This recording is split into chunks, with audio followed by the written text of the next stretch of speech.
ವಿರಾಮದ ನಂತರ ಜಾತಕ ಫಲ ಕಾರ್ಯಕ್ರಮಕ್ಕೆ ಮತ್ತೊಮ್ಮೆ ಸ್ವಾಗತ. ಶಾಸ್ತ್ರಿಗಳೇ, ಇನ್ನುಳಿದ ರಾಶಿಗಳ ಫಲಾಫಲ ಇವತ್ತು ಯಾವ ರೀತಿಯಾಗಿದೆ? ಇನ್ನು ತುಲಾರಾಶಿಯವರಿಗೆ ರಾಶ್ಯಾಧಿಪತಿ ಭಾಗ್ಯಸ್ಥಾನಕ್ಕೆ ಹೋಗ್ತಾ ಇದ್ದಾನೆ. ಆದರೆ ಏನೂ ಪ್ರಯೋಜನ ಇಲ್ಲ. ಸ್ವಲ್ಪ ಕಾಲ ಜುಲೈನಿಂದ ಒಳ್ಳೆಯ ಫಲ ಕಾಣ್ತೀರ, ಅಲ್ಲಿವರೆಗೆ ಸ್ವಲ್ಪ ವೀಕ್ ಆಗಿರ್ತದೆ. ಈಗ ಸದ್ಯಕ್ಕೆ ನಿಮಗೆ ಲಾಭ ಇದೆ. ಈ ದಿವಸ ನಿಮಗೆ ಈ ಹಾಲು ಹೈನು ವ್ಯಾಪಾರಿಗಳಿಗೆ ತುಂಬ ಲಾಭ ಚೆನ್ನಾಗಿದೆ. ವಸ್ತ್ರ ವ್ಯಾಪಾರಿಗಳಿಗೆ ಹೆಚ್ಚಿನ ಅನುಕೂಲ ಇದೆ.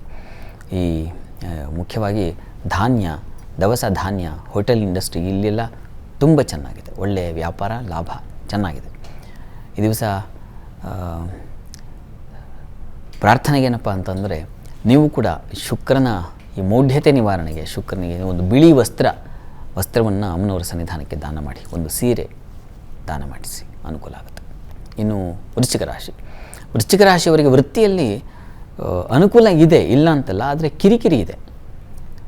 ಸಣ್ಣ ಪುಟ್ಟ ಕಿರಿಕಿರಿಗಳನ್ನ ತಟ್ಕೊಳ್ಬೇಕಾದ ಪರಿಸ್ಥಿತಿ ಬರುತ್ತೆ. ಈ ದಿವಸ ಹೆಣ್ಣುಮಕ್ಕಳಿಗೆ ಸ್ವಲ್ಪ ಕಿರಿಕಿರಿ ಅನಿಸುತ್ತೆ ಜಾಸ್ತಿ.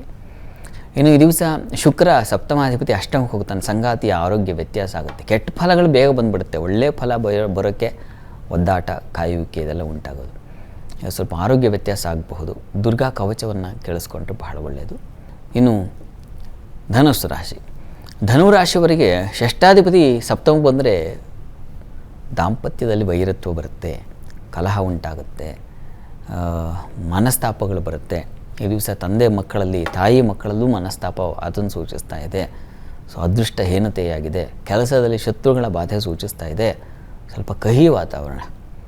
ಹೀಗಾಗಿ ಇದರ ನಿವಾರಣೆಗೆ ಈ ದಿವಸ ವಿಷ್ಣು ಸಹಸ್ರನಾಮ, ಶಿವ ಸಹಸ್ರನಾಮ ಎರಡೂ ಹೇಳಿದ್ರೆ ಬಹಳ ಒಳ್ಳೆಯದು. ಇನ್ನು ಮಕರ ರಾಶಿಯವರಿಗೆ ಈ ದಿವಸ ಕೆಲಸದಲ್ಲಿ ಕರ್ಮಾಧಿಪತಿ ಶುಕ್ರ ಆತ ಮೌಢ್ಯನಾಗಿದ್ದಾನೆ. ಹೀಗಾಗಿ ಅವನು ಮತ್ತೆ ಷಷ್ಠಕ್ಕೆ ಹೋಗ್ತಾನೆ. ವೃತ್ತಿಯಲ್ಲಿ ಸ್ವಲ್ಪ ಕಿರಿಕಿರಿಗಳಾಗಬಹುದು. ಅಕ್ಕಪಕ್ಕ ಇರತಕ್ಕಂಥವ್ರಿಂದ ಒಂದು ಸಣ್ಣ ಮಾತು ಬಂದರೂ ಸಹಿಸೋಕೆ ಕಷ್ಟ, ಆ ಥರದ್ದಾಗ್ಬಿಡುತ್ತೆ ಅಂಥ ಒಂದು ಲಕ್ಷಣ. ಈ ದಿವಸ ಅಷ್ಟಮದಲ್ಲಿ ಮಾಂದ್ಯ ಉದಯಾಗಿದೆ ಚಂದ್ರನ ಜೊತೆ. ಹೀಗೆ ಸ್ತ್ರೀಯರಿಗೆ ವ್ಯಥೆ, ನೋವು, ದುಃಖ ಇಂಥ ವಾತಾವರಣ ಇರ್ತದೆ. ಸ್ವಲ್ಪ ವಸ್ತು ನಷ್ಟತೆ ಇದನ್ನು ಸೂಚಿಸ್ತಾ ಇದೆ. ಸ್ವಲ್ಪ ತೊಡಕಿನ ಫಲ ಏನಪ್ಪ ಅಂದರೆ ಗೃಹ ಸೌಖ್ಯ ಇತ್ಯಾದಿಗಳು ಅನುಕೂಲ ಇದೆ. ಒಂದು ಮನೆ ಕಟ್ತೀರಾ ಅಂದರೆ ಅಥವಾ ಒಂದು ಸೈಟ್ ತೊಗೋಬೇಕು, ಈ ಥರದ್ದು ಏನಾದರೂ ಪ್ಲ್ಯಾನ್ಸ್ ಇದ್ದರೆ ಆ ಮಟ್ಟಿಗೆ ನಿಮಗೆ ಅನುಕೂಲಕರವಾಗಿದೆ.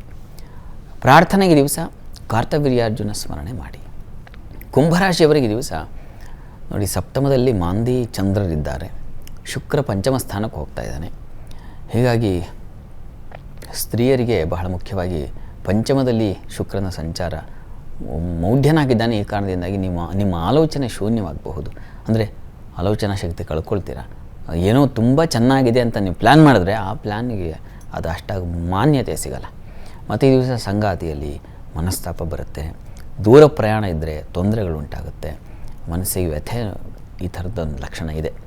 ಏನಪ್ಪ ಅಂದರೆ ಕೆಲಸದಲ್ಲಿ ನಿಮಗೆ ಯಾವುದೂ ತೊಡಕಿಲ್ಲ. ಕರ್ಮಾಧಿಪತಿ ಬಲಿಷ್ಠನಾಗಿದ್ದಾನೆ. ಹೀಗಾಗಿ ಕೆಲಸಕ್ಕೆ ತೊಂದರೆ ಆಗೋದಿಲ್ಲ. ಯೋಚನೆ ಮಾಡೋದು ಬೇಡ.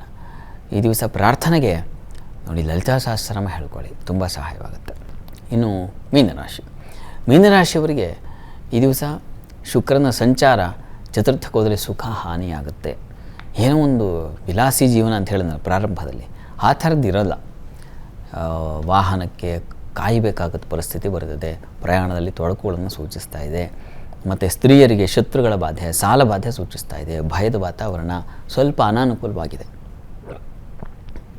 ಪರಿಹಾರಕ್ಕೆ ಅವರೇ ಹಾಗೂ ಅಕ್ಕಿ ಧಾನ್ಯ ದಾನ ಮಾಡಿ ಗುರು ಸನ್ನಿಧಾನಕ್ಕೆ ಮಾಡಿ. ಈ ದಿವಸ 12 ರಾಶಿಗಳವರು, ರಾಶಿ ಗೊತ್ತಿಲ್ಲ ಅಂತಕ್ಕಂಥವ್ರು ಹೇಳಬಹುದಾದ ಮಂತ್ರ ಗಮನಿಸಿ. ಓಂ ಶುಭದಾಯ ನಮಃ ಈ ಮಂತ್ರವನ್ನು ಹೇಳೋದ್ರಿಂದ, ಕೇಳಿಸ್ಕೊಳ್ಳೋದ್ರಿಂದ ಶುಭವೇ ಉಂಟಾಗುತ್ತೆ.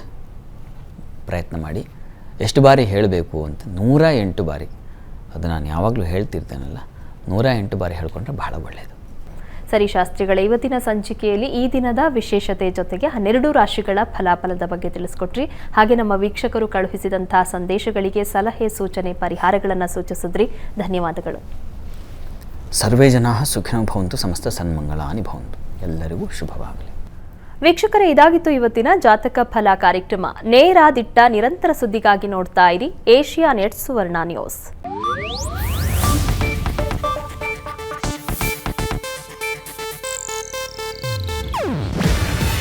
ಇದು ಏಷ್ಯಾನೆಟ್ ನ್ಯೂಸ್ ನೆಟ್ವರ್ಕ್ ಪ್ರಸ್ತುತಿ. ನೀವು ನೋಡ್ತಿದ್ದೀರಾ ಏಷ್ಯಾನೆಟ್ ಸುವರ್ಣ ನ್ಯೂಸ್.